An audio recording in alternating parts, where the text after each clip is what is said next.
ዋና የዚች ሀገር የደህንነት ስጋት የሰላም ስጋት ምንድነው? አሁን ባለው ተጨባጭ ሁኔታ እዚህም እዚያም ቀላል የማይባል ሞት፣ መፈናቀል፣ ግድያ፣ ዝርፊያ የመሳሰሉት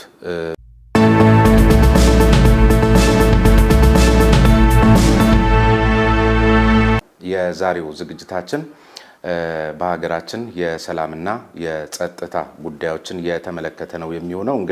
እንግዳይ ደግሞ ዶክተር አማረ ቀናው ይባላሉ። የሰላምና የጸጥታ ዘርፍ ዋና ተመራማሪ ናቸው። እስከ ፕሮግራሙ ፍጻሜ ድረስ አብራችሁን እንድትቆዩ በአክብሮት ጋብዛለሁ። ስሜነህ ባይፈርስ ነኝ። እንኳን ደህና ቆዩን ዶክተር። አመሰግናለሁ። ዋና የዚች ሀገር የደህንነት ስጋት የሰላም ስጋት ምንድነው? አሁን ባለው ተጨባጭ ሁኔታ እዚህም እዚያም ቀላል የማይባል ሞት፣ መፈናቀል፣ ግድያ፣ ዝርፊያ የመሳሰሉት በፊት በጣም ዳር ላይ የምንመለከታቸው የነበሩ ጉዳዮች ሁሉ ወደ መሀል ድረስ እየተቃረቡ ያለበት ሁኔታ የሚመስል ነገር ይታያልና በእናንተ ጥናት እንደ ተመራማሪም የጥናት ውጤትም እንኳ ባይሆን በእናንተ ምልከታ ምንድነው ምክንያቱ ብላችሁ ነው የምታስቡት? ኦኬ እንግዲህ ያው የደህንነት ወይም የሰላምና የደህንነት ችግሮች በባህሪያቸው በጣም ዳይናሚክ ናቸው እና በዚህ ጊዜ እንደዚህ ነበር ወይም በዚህ ሰዓት እንደዚህ አይነት የደህንነት ችግር ነው ያለው ብለን ብቻ መደምደም አንችልም። በባህሪው በጣም ዳይናሚክ እና በየጊዜው ውስብስብም ስለሆነ ጭምር ማለት ነው። እንግዲህ አሁን ባለንበት ሁኔታ ምናልባት አሁን አንተም እንዳነሳኸው እንደማንኛውም ሰው የምንመለከታቸው የደህንነት ችግሮች ይታያሉ። ጎልተው የወጡና አፍጠው እየተጋፈጥናቸው ያሉ የደህንነት ችግሮች አሉና እነሱ ብቻም አይደሉም። አሁን መደበኛ የሚባለው ወይም ደግሞ ትራዲሽናል የምንላቸው የሴኩሪቲ ትሬትስ ወይም የደህንነት ሪስኮች ማንኛውም ሰው በቀላሉ ሊያያቸው የሚችለው ላይክ ለምሳሌ አሁን ጦርነት ወይም ደግሞ ከውጪ አካል የሚሰነዘር አይነት ጦርነት በቀጥታ ፊዚካል የሆነ ጦርነት ብቻም ሳይሆን ፕሮክሲ የምንላቸው አይነት ጦርነቶችም አሉ። በውክልና የሚባለው አይነት ጦርነት እንደዚህ አይነት የደህንነት ስጋቶች ማንኛውም ሰው በቀላሉ ሊያያቸው የሚችለው አይነት ነገር ስጋቶች በቀላሉ የሚታዩ ናቸው። ኦብቪየስሊ ማንም ሰው ፊልም ያደርጋቸዋል። ይሄንን ያክል ደግሞ ምርምርም የሚያስፈልጋቸውም አይደሉም። ይሁን እንጂ ለእነዚህ ነገሮች ምንጩ ወይም ደግሞ ምክንያቱ ምንድን ነው የሚለውን ጥናት ልታደርግ ትችላለህ። አሁን ባለንበት ሁኔታ ግን ከዛም ባለፈ መደበኛ ከምንላቸው ይሄ ጦርነትና ፕሮክሲ ወይም የውክልና አይነት ጦርነቶች ከምንላቸው ባለፈ ኢመደበኛ የሚባሉ አደረጃጀቶች የሚያደርሱት አይነት ጦርነትም አለ። እንደገና ደግሞ ሌሎችም ይሄ ኢንፎርሜሽን ማኑፋክቸሪንግ የምንለው አይነት ነገር ወይም ዲሰፕሽን የማሰራጨት ስራ የሚሰሩ ሰዎችም አሉና እነዚህ በሙሉ የደህንነት ስጋቶች ናቸው። በቀላሉ የሚታዩ ነገሮች አይደሉም። ሀገርን እስከ ማፍረስ ድረስ ሊደርሱ የሚችሉ ነገሮች ናቸውና እንዳልከው በመደበኛና በኢመደበኛ አይነት ወይም ደግሞ በተለምዶ የምናውቋቸው አይነት የደህንነት ስጋቶች በተለየ መልኩ አሁን ላይ ዘመናዊ አትላቸውም። ምክንያቱም ዘመናዊ ስንል ጥሩ ነገር ሊመስል ስለሚችል ማለት ነው። ግን ኢመደበኛ የሆኑ ከወታደራዊ ወደ ኢወታደራዊ አይነት ግን እነሱ አሁን ብዙ ጊዜ ሌሎች የምርምር ውጤቶችን ስንመለከት ወይም ዓለም አቀፍ የፖለቲካል ሳይንስ ስታንዳርዶችን ስናይ አሁን ለምሳሌ ቀደም ሲል ያሉት የማቀጣጠል ባህሪ ያላቸው አሉ። ኢመደበኛ አደረጃጀቶች፣ ሚዲያው የመሳሰሉት ግን በአጠቃላይ አሁን በእኛ ሀገር በርካቶች የሚያነሱት ነገር ምንድነው? የዚህ የጎሳና ሀገራዊ ብሔርተኝነትን የተመለከተ ጉዳይ ነውና የብሔርተኝነት ስሜት ተይዞ የተጀመረ ትግል ልዩነትንም ሆነ አንድነትን ሳይጎዳ ከአንድ ውጤት ወደ ሌላ ውጤት ሊሸጋገር አይችልም።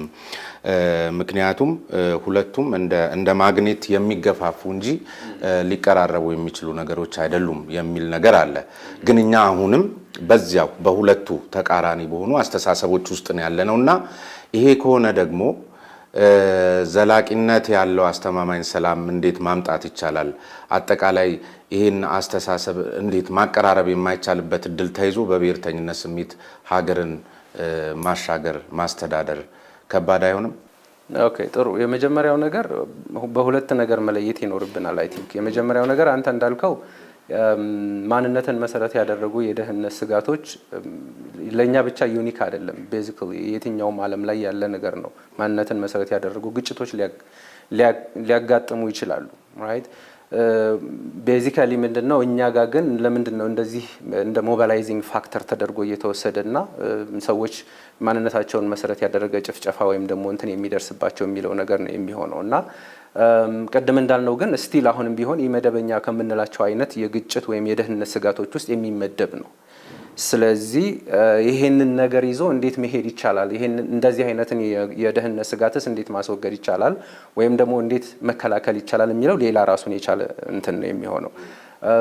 እንዳልከው ግን ትክክል ነው። ሀገራችን ውስጥ አሁን አንዱ ኢመደበኛ ከምንላቸው ስጋቶች የደህንነት ስጋቶች ውስጥ አንዱ ይሄ ማንነትን መሰረት ያደረገና በየቦታው የሚደረጉ ጭፍጨፋዎች ወይም ደግሞ ግጭቶች ናቸው። እንደዚህ አይነት ነገሮች መቼ ነው ሊመጡ የሚችሉት የሚለው ደግሞ ራሱን የቻለ ሌላ የጥናት ዘርፍ ሊሆን ይችላል። ራይት ሰው ሀገር ምናልባትም ላይክ ለምሳሌ አሁን እንደኛ ትራንዚሽን ላይ በምንኖርበት ሰዓት ለሪስክ በጣም የተጋለጥክ ነው የምትሆነው። ላይክ አሁን እኛ እንግዲህ ላለፉት 3-4 ዓመታት በፖለቲካል ትራንዚሽን ውስጥ እያለፍን ያለ ነው። ሰው እየገጠሙን ያሉት ነገሮችም ራሱ ትራንዚሽን የሚባለው ስንት ዓመት ነው አሁን ማለት ልክ ነው። በሽግግር ሂደት ውስጥ ብዙ ችግሮች ሊገጥሙ ይችላሉ። አሁን እኛ ሀገር ላይ እየደረሰ ያለው ነገር እንደው ሊያጋጥም ይችላል ተብሎ ሊታለፍ የሚገባው ነው ወይ? ከዚያ ባሻገር ደግሞ ትራንዚሽን ውስጥ ነን የሚባለው እስከ ስንት ዓመት ነው? 4 ዓመት ሙሉ ሽግግር ሂደት ውስጥ ነን ብሎ ነገር አሳማኝ ይሆናል? ኦኬ፣ ጥሩ ነው። ጥሩ ሀሳብ ነው። አይ ሚን ትራንዚሽን ኢን ኤሰንስ እንግዲህ ፕሮሰስ ነው፣ በባህሪው ሂደት ነው። እስካላለቀ ድረስ እዚህ ድረስ ብለህ ቀን ልታስቀምጥለት አትችልም። እስካልወጣህ አልወጣህም ማለት ነው። ለምሳሌ አሁን በሰሜኑ በኩልም የገጠመን ጦርነት አለ። እሱ ራሱ አንዱ ምናልባትም የትራንዚሽኑ አንድ ችግር ሊሆን ይችላል። ስለዚህ ትራንዚሽኑን ኦልሞስት ፕሮሰሱ ውስጥ ነው ያለ ነው እንጂ አልጨረስነውም ማለት ይቻላል። ስለዚህ በዛ ውስጥ በምትኖርበት ሰዓት ለሪስክ በጣም የተጋለጥክ መሆንህን አንደርስታንድ ማድረግ ያስፈልጋል። እንደ ሀገር መቆም ካለብህ እነዚህን የደህንነት ስጋቶችንም እየተከላከልክ ጭምር መቆም መቻል አለብህና እንደተባለው ምንድነው ትራንዚሽን ፕሮሰስ ነው። ፕሮሰስ ደግሞ ለሪስክ በጣም የተጋለጠ ነው የሚሆነው። ትራንዚሽን ውስጥ በምንሆንበት ሰዓት እንደዚህ አይነት ነገሮች እየጎሉ ይመጣሉ። ላለፉት 30 ዓመታት ለምሳሌ እነዚህ ነገሮች የሉም ማለት አይቻልም። ነበሩ፣ በተለያየ ቦታ ነበሩ፣ ግን እንደዚህ ጎልተው ያልወጡም ይሆን ይችላል። ግን አሁን ያለው ትራንዚሽን ክፍተት ፈጥሮላቸዋል። ምክንያቱም ኦልሬዲ ፕሮሰስ ውስጥ ነው ያለነው፣ እኛ ሂደት ውስጥ ነው ያለነው። ወደ ሌላ የፖለቲካ እንትን ውስጥ ወይም ደግሞ ሶሳይታል እድገት ውስጥ ትራንስፎርም እያደረግን ያለነው። ትራንስፎርም በምናደርግበት ሰዓት ደግሞ ለሪስክ የተጋለጥን ነው። ገብተዋል እያልኩ ያለሁት። ለሪስክ በተጋለጥክ ቁጥር ደግሞ እነዚህ ነገሮች ማንኛውም ሰው በፈለገው መንገድ ሞቢላይዝ አድርጎ ሪስክ ማለትና መውደም አይለያዩም። አሁን ሪስክ ነው የሚባለው አሁን በየአካባቢው የምንሰማቸው አጠቃላይ በውሃ ቀጠነ እንደገና ለግጭቶቹ ራሱ የሚሰጣቸው ስያሜና መሸፋፈኑ ለዜጎች የሚሰጠው ዋጋውን ሪስክ በሚለው ደረጃ ነው ሊገለጽ የሚችለው ወይስ ጥፋት በሚል ነው መወሰድ ያለበት? እንደዚህ አይነት ነገሮችን እያቀለሉ ማየት በራሱ ወደፊት እንድንለማመደው እያደረገ እንዲህ አይነት ጉዳቶችን አሁን እኮ በርካቶች እየተለማመድ ነው የሚመስል ነገር አለ። ብዙም እየጨነቀን አይደለምና እስኪ ከሱ አኳያ እኔ አሁን እንደ ተመራማሪ ነው የሚመለከተው። እንደ ተመራማሪ እነዚህ ነገሮች ያጋጥማሉ ነው እንጂ እንትኑን እያቀለልኩት አይደለም። እነዚህ ነገሮች ያጋጥማሉ። ሰው በሚያጋጥምበት ሰዓት ደግሞ ስቴት እንደ ሀገር እንደ ሀገር የሀገሪቱን ሉዓላዊነትና እንትን ሶሊዳሪቲ የማስከበር ግዴታ አለበት። ግን እነዚህ ነገሮች ሪስክ ናቸው። ዞሮ የናሽናል ሴኩሪቲ ትረቶች ናቸው። የሀገርን ደህንነት ይፈታተናሉ። ዞሮ ካልተቆጣጠርናቸው ማለት ነው። በየቦታው እንደዚህ አይነት ነገሮች ያጋጥማሉ ነው። በእንዲህ አይነት ትራንዚሽን ውስጥ ወይም ደግሞ ፕሮሰስ ውስጥ በምታልፍበት ሰዓት ሊጥልሁም ይችላሉ እኮ ካልታገልካቸውና ምንድነው መቋጫ ካላበጀህላቸው ሊጥሉም ይችላሉ። ሀገርን መገዳደር ብቻ አይደለም፣ የወደቁ ሀገሮችም አሉ፣ እናውቃቸዋለን። የተወሰኑ ሀገሮች ኢቭን በቅርብ ጊዜ የምናውቃቸው ውስን ሀገሮች አሉ፣ እስከ መፈራረስ የደረሱ ማለት ነው። ስለዚህ ምናልባት እነዚህን ጥፋቶች እንደምንም ብለህ አሸንፈህ መቋጫ እስካላበጀህላቸው ድረስ ሊጥሉ ሁሉ ይችላሉ። ብሔርተኝነትን መሰረት አድርጎ ስልጣን ላይ የወጣ አካል ልዩነትን ባስከበረ መልኩ ሁሉንም ዜጎች እኩል ተጠቃሚ ማድረግ ፍትሃዊ ማድረግ የሚችልበት እድል ባለፉት ኢቭን ከኛ ሀገር ተሞክሮ ማኳያ በዓለም አቀፍ ተሞክሮም ይቻላል ወይ?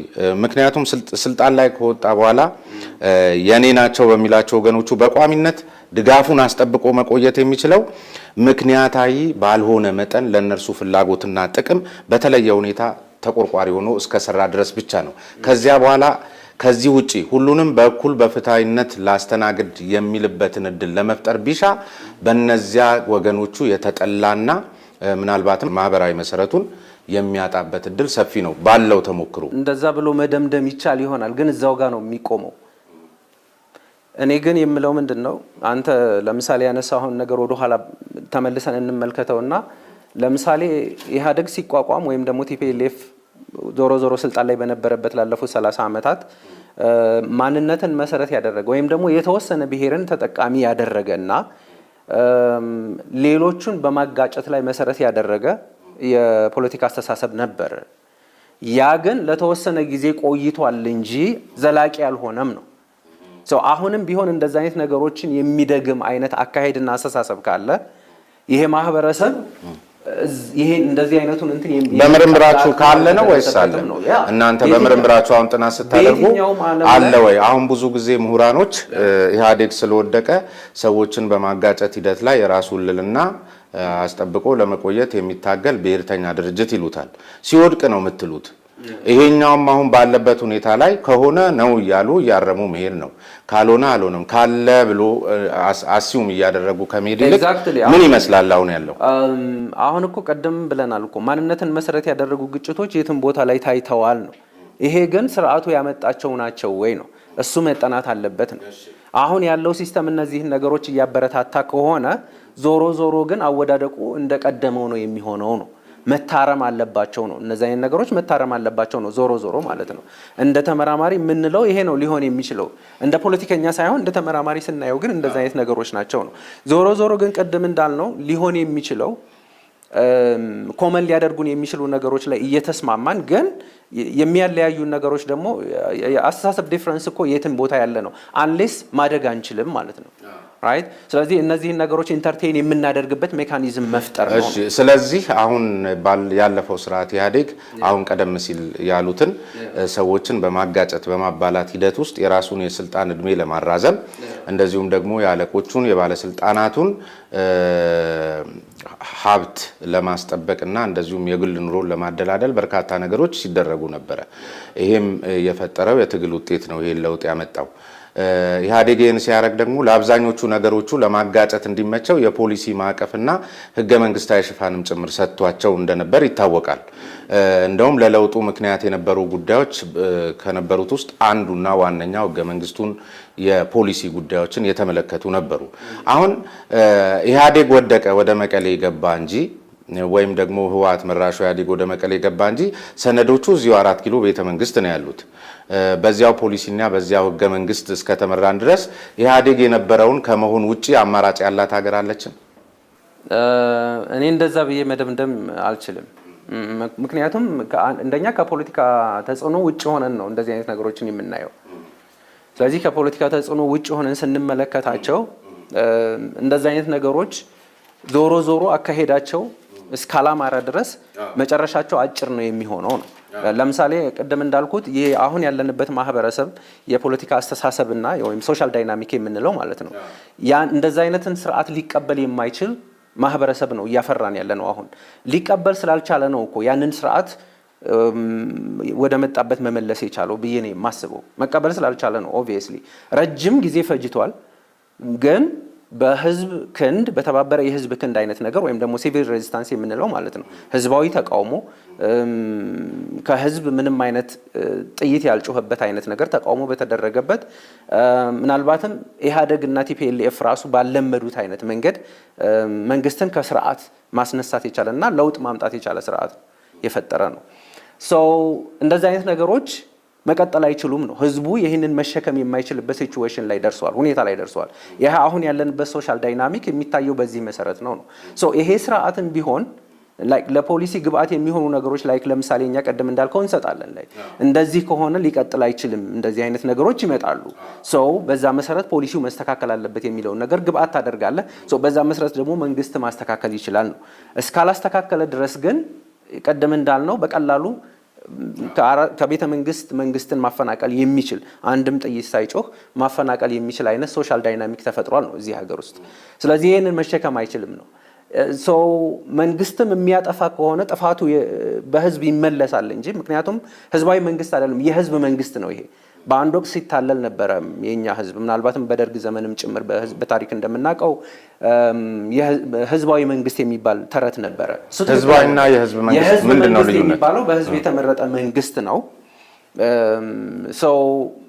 ዞሮ ዞሮ ሁሉም ስለማይገባ እንጂ ህዝብ ነው መንግስት የሚሆነው ማለት ነው። የህዝብ እንደራሴ ነው መንግስት። ህዝብ የሚፈልገውን ነገር ማድረግ የሚችል ነው። ማድረግ የማይችል ሲሆን ሲቀር ህዝብ በቀላሉ ከስልጣን ማፈናቀል ይችላል ነው። ስልጣን ላይ ያለው መንግስት አሁን ወይም ደግሞ ፓርቲ ስልጣኑን እያስተዳደረ ያለው የህዝብ ስልጣንን የያዘው መንግስት ይሄንን ነገር አይቶ ማስተካከያ እስካላደረገ ድረስ ራሱ ላይ ነው ችግር የሚፈጥረው ባይነኝ። እንደ ከዚህ በፊቱ የሚታገስ ማህበረሰብ የለም ነው ያፈራ ነው ማህበረሰብ አሁን በዲሞክራሲ የሚያምንና ሀገሪቱን መለወጥ የሚችል ማህበረሰብ ነው። አሁን በዲሞክራሲያዊ ስርዓተ መንግስት ውስጥ ልክ አሁን እርሱ እንዳሉት ይቻላል፣ ተገቢም ነው።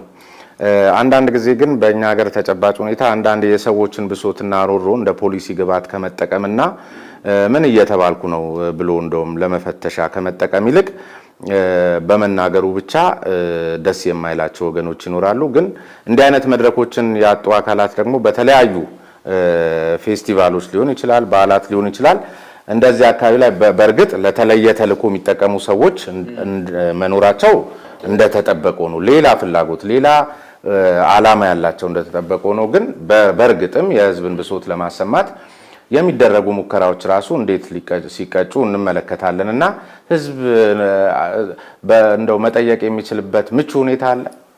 ሌላ ዓላማ አላቸው ብሎ መፈረጅ ብቻ ሳይሆን እኮ በጥይትም እየተመታ ነው ህዝቡ። ያኔ አደባባይ ወጥቶ ብሶቱን ገልጾ መንግስትን ከስልጣን ማስወገድ የቻለው ነው። ኮሚትመንት ይፈልጋል ኦብቪየስሊ። ዞሮ ዞሮ እኛ ነን ወደ ስልጣን ያመጣ ነው ይሄንን መንግስትም ቢሆን ያኛውንም ቢሆን ወደ ስልጣን ያመጣው ህዝብ ነው። ህዝብ እስካመጣው ድረስ ደግሞ የህዝብን ፍላጎት ማሟላት መቻል አለበት ነው። ካላሟላ የሚጠይቀው ማን ነው? ህዝብ ነው የሚጠይቀው ነው። ህዝብ ደግሞ እንዳልከው ቅድም ምናልባት መድረኮች አስቸጋሪ ሊሆኑ ይችላሉ። መድረኮችን መፍጠር ግን የህዝብ ግዴታ ነው። እሺ በእርግጥ እንደዛ ማለት ግን መንግስትም ግዴታ የለበትም ማለት መንግስትም ግዴታ አለበት፣ ማመቻቸት አለበት። ለምሳሌ አሁን አንዱ መገለጫውም ነው ቢያመቻች እንደውም ወደ የተሻለ ሀሳብም የሚገኝበት እድል ይፈጠራል። ጥሩ ነው። ግን ሌላ የፌዴራል መንግስትም ሆነ አሁን ክልሎች በአንድ ገዢ ፓርቲም እየተዳደሩ ማለት ቀደም ሲል መጀመሪያ መግቢያችን ላይ ያነሳ ነው እንትን አለ። በእርግጠኝነት እዚህ የምርጫም ላይ ጥናት ስታደርጉ እንደነበረው አሁን ሁለት አይነት ብሔርተኝነት አስተሳሰቦች አሉ። የዚህ ሀገራዊ የሚባለው ኢትኒክ የሚባለው አሁን እንደዚህ እንደው እድሉ ገጥሞን በለስቀንቶን እንደ ሌሎች ሀገራት አንዱን ክልል ሌላው ፓርቲ የሚገዛ ቢሆን አንዱን ክልል ሌላው ፓርቲ የሚገዛው ቢሆን እዚች ሀገር ላይ ሊሆን የሚችለውን መገመት አያዳግትም፣ ጥናትም አያስፈልገው። ግን አሁን አንድ ገዢ ፓርቲ ብቻ ሀገሪቷን መላ ሀገሪቷንም እየገዛ አንጻራዊ ሰላምና መረጋጋት አይታይም። እና ይህም ራሱ በአንድ ገዢ ፓርቲ ውስጥም ተሆኖ አንጻራዊ ሰላምና መረጋጋትን አለመፍጠር ቀደም ሲል ካነሱት የዚህ የሽግግር ወቅት ላይ ከሚያጋጥሙ ነገሮች አኳያ ሲሰላ ተገቢ ይሆናል መሆን ነበረበት። አንጻራዊ ሰላምን ቅድም እንዳልከው ነው። አንጻራዊ ሰላም በራሱ ምንድን ነው የሚባለውን ነገር ምናልባት መተንተን አስፈላጊ ከሆነ አይ ዶንት ኖ እንዴት እንደምንተነትነው አላውቅም። ግን አሁን ባለንበት ሁኔታ እዛም እዚህም ቦታ በጣም በተለያየ የሀገራችን ክፍል ውስጥ ከፍተኛ የሆኑ የደህንነት ስጋቶች ያጋጥማሉ። ቅድም እንዳልነው ማለት ነው።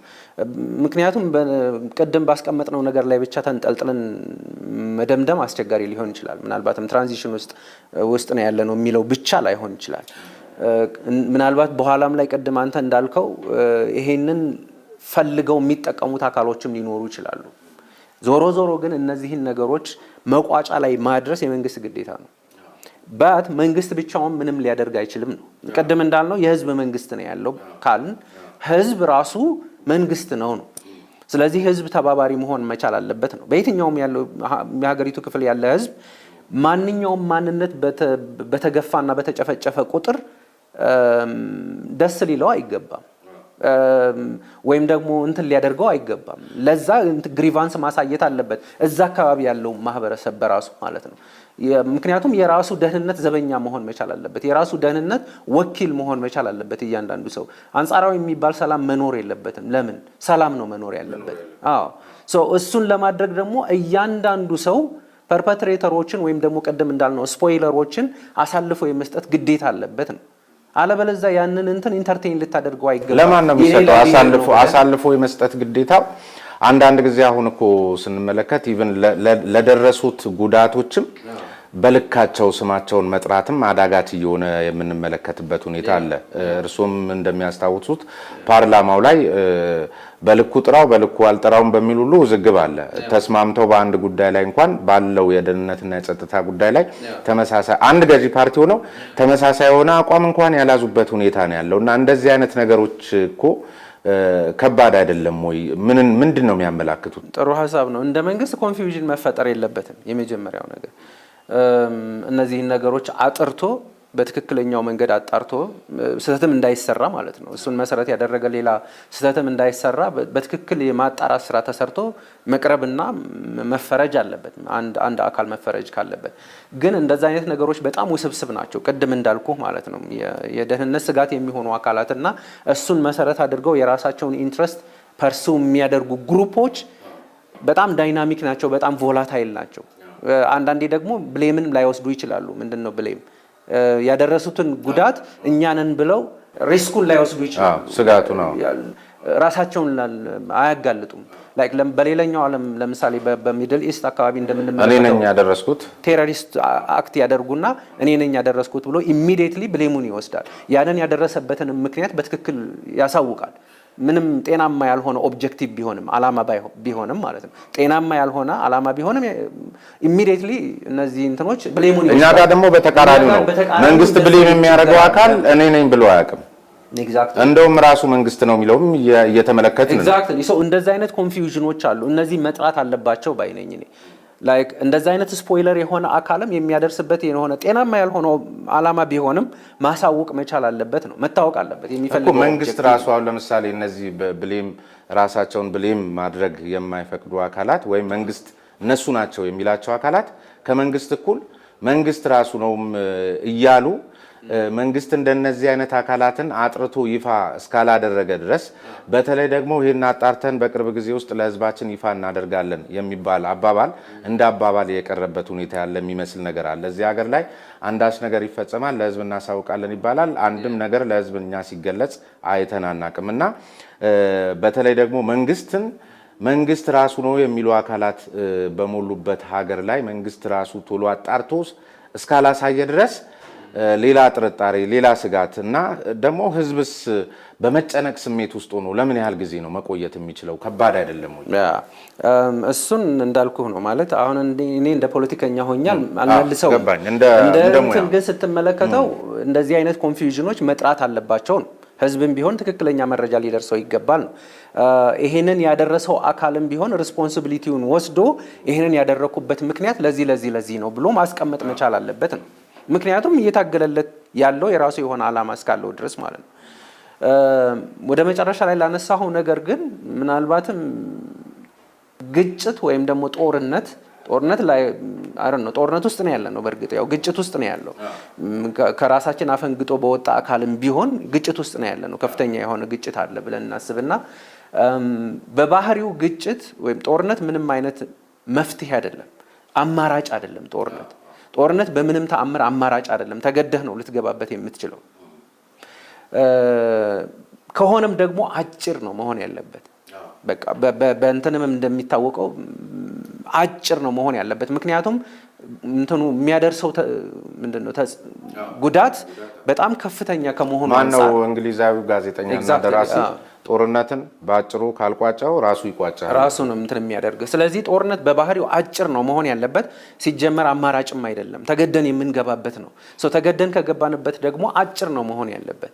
ለዛ አጭር ጦርነት ደግሞ አስፈላጊ የሚባሉ ስትራቴጂዎችን መንደፍ ያስፈልጋል እንደ መንግስትም እንደ ሀገርም። እነዛ ነገሮችን ግምት ውስጥ ያስገባ አካሄድ ሄደ መቋጨት ያስፈልጋል ነው። እንዳልከው ህዝብ በእንዲህ አይነት የመጨነቅ ስሜት ውስጥ ሆኖ እስከ መቼ ነው ሊቀጥል የሚችለው? ነው መቀጠል አይችልም። ባይዘው ወይ ቀደም እንዳልነው ነው የሆነ ታይም ላይ የሆነ የሰጠህ ኮንትራት አለ። ህዝብ ያንን እንደ መንግስት ማሟላት አለብህ። ማሟላት ሳትችል ስትቀር ደግሞ በቀላሉ አመጽ ሊያስነሳብህ ይችላል ነው ህዝባዊ አመጽ የምንለው አይነት ነገር። ህዝባዊ አመጽ ደግሞ ኢነሰንስ የግድ መንግስትን ማስወገድ ማለት አይደለም። መንግስት የተሰጠውን ኮንትራት በትክክል ከህዝብ ጋር ሳይን ያደረገውን ኮንትራት መፈጸም እንዲችል ግፊት ማድረስ ማለት ነው። እንደዛ ሊያደርግህ የሚችልበት ጊዜ ይመጣል ነው ከተራዘመ። ቀደም እንዳልከው ረጅም መቆየት አይችልም። በጣም ከባድ ነው የሚሆነው። እንዳልከው እንደዚህ አይነት ነገሮች በዚህ አይነት ሲቹዌሽን መጠናቀቅ መቻል አለባቸው ነው። ተመልካቾቻችን ከዋልታ ቴሌቪዥን በየሳምንቱ በዚህ ሰዓት ወደ እናንተ የሚደርሰውን የነጻ ሀሳብ የውይይትና የክርክር ዝግጅታችንን ጀምረናል። የዛሬው ዝግጅታችን በሀገራችን የሰላምና የጸጥታ ጉዳዮችን የተመለከተ ነው የሚሆነው። እንግዳይ ደግሞ ዶክተር አማረ ቀናው ይባላሉ። የሰላምና የጸጥታ ዘርፍ ዋና ተመራማሪ ናቸው። እስከ ፕሮግራሙ ፍጻሜ ድረስ አብራችሁን እንድትቆዩ በአክብሮት ጋብዛለሁ። ስሜነህ ባይፈርስ ነኝ። መልካም ቆይታ። እንኳን ደህና ቆዩን ዶክተር። አመሰግናለሁ። ዋና የዚች ሀገር የደህንነት ስጋት የሰላም ስጋት ምንድን ነው? አሁን ባለው ተጨባጭ ሁኔታ እዚህም እዚያም ቀላል የማይባል ሞት፣ መፈናቀል፣ ግድያ፣ ዝርፊያ የመሳሰሉት በፊት በጣም ዳር ላይ የምንመለከታቸው የነበሩ ጉዳዮች ሁሉ ወደ መሀል ድረስ እየተቃረቡ ያለበት ሁኔታ የሚመስል ነገር ይታያልና በእናንተ ጥናት እንደ ተመራማሪም የጥናት ውጤትም እንኳ ባይሆን በእናንተ ምልከታ ምንድን ነው ምክንያቱ ብላችሁ ነው የምታስቡት?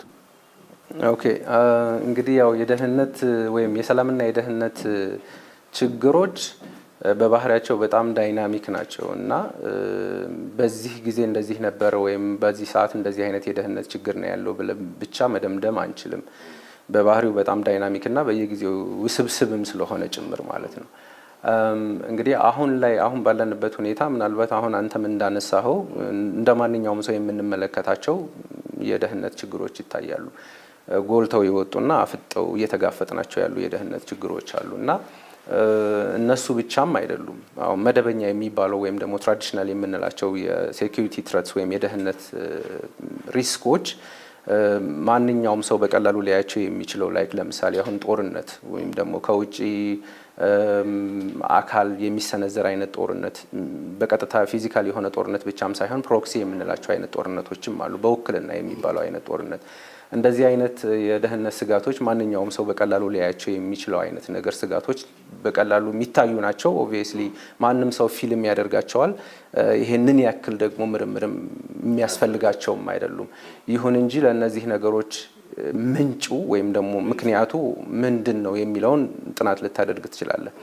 አሁን ባለንበት ሁኔታ ግን ከዛም ባለፈ መደበኛ ከምንላቸው ይሄ ጦርነትና ፕሮክሲ ወይም የውክልና አይነት ጦርነቶች ከምንላቸው ባለፈ ኢመደበኛ የሚባሉ አደረጃጀቶች የሚያደርሱት አይነት ጦርነትም አለ። እንደገና ደግሞ ሌሎችም ይሄ ኢንፎርሜሽን ማኑፋክቸሪንግ የምንለው አይነት ነገር ወይም ዲሰፕሽን የማሰራጨት ስራ የሚሰሩ ሰዎችም አሉ እና እነዚህ በሙሉ የደህንነት ስጋቶች ናቸው። በቀላሉ የሚታዩ ነገሮች አይደሉም። ሀገርን እስከ ማፍረስ ድረስ ሊደርሱ የሚችሉ ነገሮች ናቸው እና እንዳልከው በመደበኛና በኢመደበኛ አይነት ወይም ደግሞ በተለምዶ የምናውቋቸው አይነት የደህንነት ስጋቶች በተለየ መልኩ አሁን ላይ ዘመናዊ አትላቸውም። ምክንያቱም ዘመናዊ ስንል ጥሩ ነገር ሊመስል ስለሚችል ማለት ነው።